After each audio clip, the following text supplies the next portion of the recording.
Joining us now is the chair of the UAP Science Advisory Council to the White House.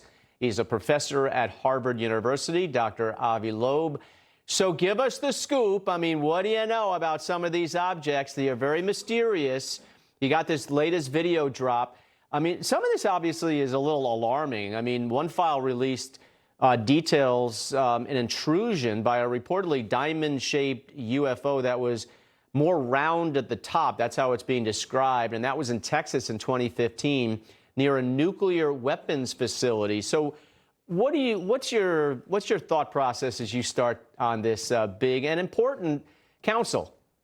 Well, thanks for having me. There are two subjects that are of importance to the American people. That's national security, as well as, are we alone in the universe? Do we have a neighbor in our cosmic environment?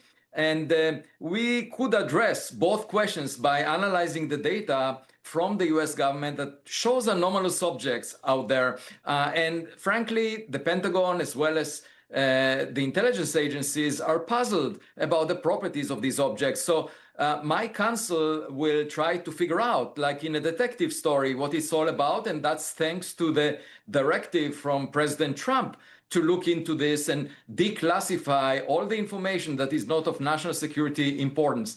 I should mention that some of these, I mean, it's a mixed bag. Some of these are natural events. For example, the star-shaped object that you showed, that's a result of a diffraction pattern in the camera that is taking the image.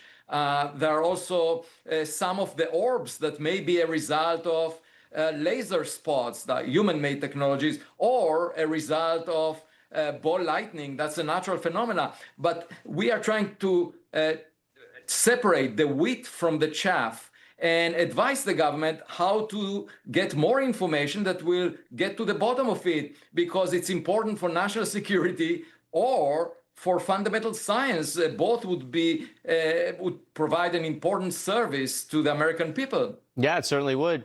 Vice President J.D. Vance, he sat down with the podcaster Joe Rogan, and he said this about UFOs.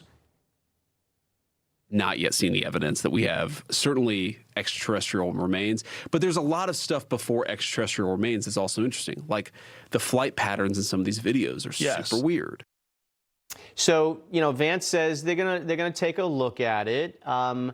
What do you think is going on with regard to classified information? Are you going to have access to that now on this council to see what the public has not been able to see? Well, the main limitation for the release of such data is that it was taken by classified sensors.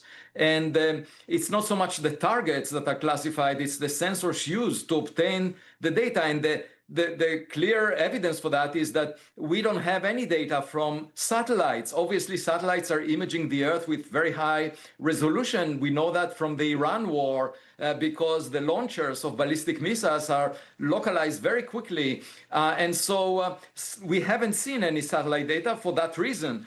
But my hope is that we can either look at data that dates back, that does not in any way put at risk our current national security, or we can advise the government of how to collect better data so that we can help the Pentagon fulfill its mission. All in all, you know, it's like a detective story. And they had me at hello when they asked me to do this. I felt like a kid in a candy store. I'm sure you're going to see things that you never thought you'd be able to see in some of those files if they give you access. This is interesting. For the first time in history, astronomers have detected a sugar molecule floating among the gas clouds in, interstellar space. It's located near the supermassive black hole at the center of the galaxy, 26,000 light years away. So, I mean, sugar molecules obviously are essential for life, right? It's part of DNA and RNA. First of all, how in God's name could they figure out it's a sugar molecule? But, I mean, what does this mean now?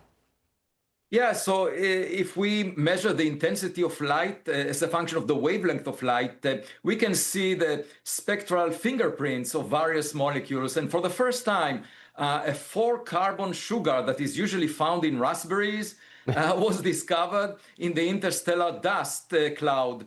near the center of the Milky Way galaxy. And that's the first time that a complex sugar molecule has been directly identified in interstellar space. And as you mentioned, it's a monumental discovery for astrochemistry because sugars are the building blocks of life. They are the backbone of RNA and DNA. And this one is called erythrulose. That's the name of this sugar found between stars. And it suggests that the fundamental ingredients for life can form naturally in cosmic dust clouds before planets even get born. So we can sort of understand our origins better now. You sure that wasn't one of the astronauts or cosmonauts at the space station throwing out a raspberry or something?